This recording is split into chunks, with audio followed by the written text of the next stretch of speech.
Working at an even higher pace than usual, I made it to Juna's room, stumbling a little due to overtaxing my spiritual energy. Juna was there, holding Enju, and so was Licia, watching them warmly. Licia looked at me, pressing her index finger to her lips. That meant be quiet. I looked at the rocking chair where Juna was sitting, and saw that she was sleeping too. The way she held Enju lovingly with her eyes closed was so divinely beautiful that I wanted to capture it on video, in a photograph, and have the court artist paint it too. She just fell asleep, Licia said in a whisper when I got closer. Juna nodded off with her.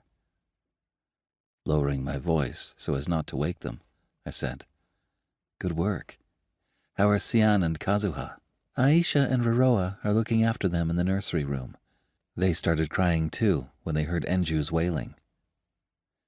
Haan and Kazuha could already stand by pulling themselves up, and could waddle around on unsteady feet or crawl around surprisingly quickly. Kazuha in particular would move all over the place if you let her, even trying to leave the room, so we couldn't take our eyes off her.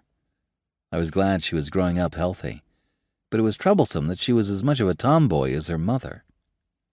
Thanks, Licia, for being supportive of Juna. She was there for me, so this is the least I could do. With that said, Licia clapped me on the shoulder, adding, Well, I'll leave the three of you alone now. I need to check in on Haan and Kazuha. Licia was probably trying to be considerate of Juna's mental state after giving birth by making time for me, Juna, and Enju to be alone together. Thanks, Licia. This is part of my job as first primary queen. Well, come to think of it, you didn't mention her, but where's Naden gotten off to? I asked as I remembered. Oh, Licia nodded. Naden's at the Magna domain today. They've got one too, remember? I see. That made a lot of sense to me.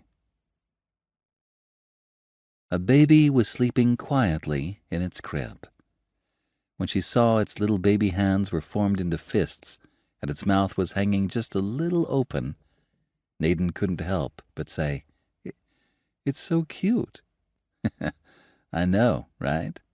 Ruby agreed, puffing her chest up with pride. Wait, what are you so proud for?